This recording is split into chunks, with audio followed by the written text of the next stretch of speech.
This is what I picked today, so it's an exciting start for this new challenge. These are all growing in containers in the Florida heat. Starting today, I'm going to be tracking every single dollar of produce that comes out of them. I'm Phil, and I've got a new challenge, and that is growing in the summer heat in containers in Florida. And hopefully you will decide to join me. In this video, I'm going to tell you what I've already planted and things that I haven't planted yet. And then at the end, we'll talk about the dollar tracking and how I'm going to actually do this challenge. I've got some vegetables already to start that I just picked today. If you do decide to try this on your own, the best way to do it would be to plant or to put the containers in an area where you're already have a sprinkler system set, because they will need lots of water.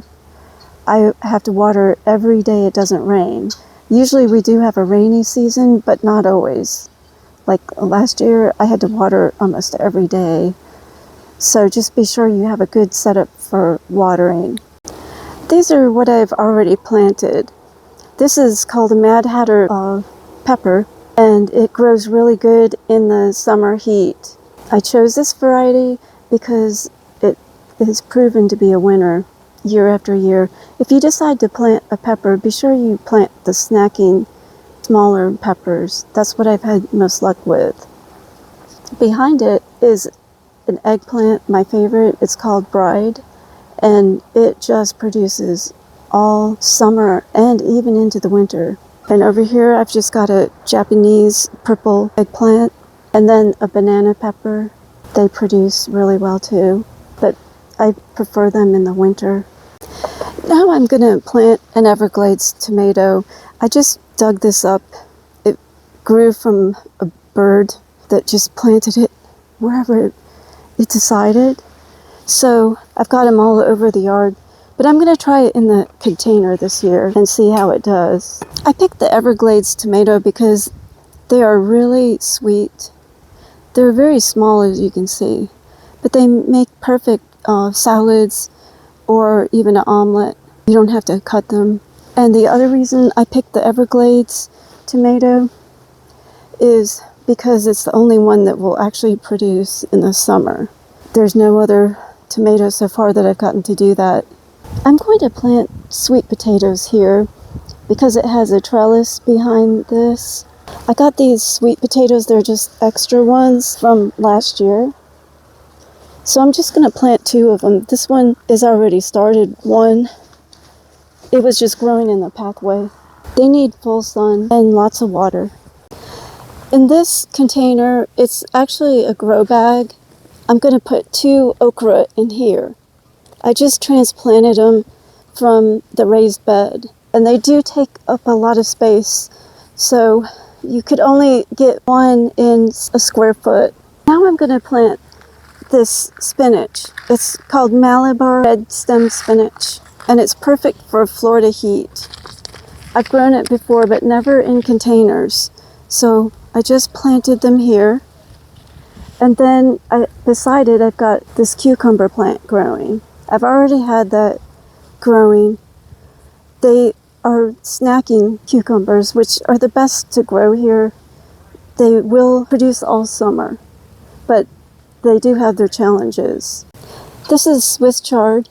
I have grown it in containers before.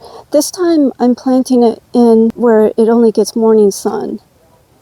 So, in fact, all of these here, the cucumber and the spinach, all 3 of these have to have just morning sun. They can't do the full sun in the afternoon.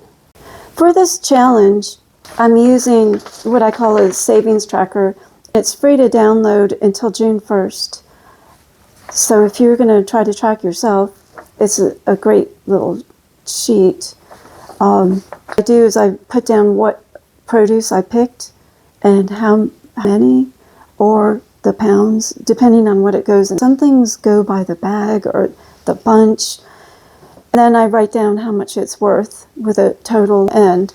So in this case, I weigh what I got. I got a a nice size eggplant, and that one weighs about 5 ounces, a little bit over 5 ounces. So it's worth $1.05 in my local grocery store, which I shop at. Then I got 2 peppers. Peppers are really expensive here for some reason. There is 2.5 ounces, and it equals $4, over $4. Just these 2 little peppers if I were to buy them in the store. So far, just this week, it's $5.65 that I saved from the containers, but the heat's not set in either. And this eggplant, it probably won't produce much when the heat gets really hot. That's why I like the white ones, because they will continue to produce. So I invested some money, of course. Most of the all of the containers I already had. So I'm not counting them at all. Some of the soil, didn't use all soil that I bought, but I did buy some. I mixed compost in with it and I repurposed the soil. As long as the plants in it before are healthy, I usually just reuse it. I try to compost it. And in some cases, if it's in really good shape, I'll just reuse it and then put a nice new layer on top. So I ended up spending $20 in soil. Then for seeds, I had all the seeds from last year, except for I didn't have the Florida spinach, and that one was $6. I have planted that before, and it grew pretty good, but I didn't plant it in containers, so it's kind of a test. So we'll see how it works. For the plants, I did buy the banana pepper and the eggplant, the regular Japanese eggplant, and that came to $15. So total I spent $41. So I'm not sure how long it'll take to actually start to make a profit. The other plants, well, like you saw me plant the sweet potatoes, those were basically free from last year. And also the Everglades, they didn't have to buy them either. Next week, I'll give you a report on the progress that I'm making, how everything is growing, what I'm picking. It is going to be interesting because we're going to be getting into the 90s again here. Put in the comments what you think I'll save next week based on what you've seen. There were a few little eggplants and also a ton of little banana peppers.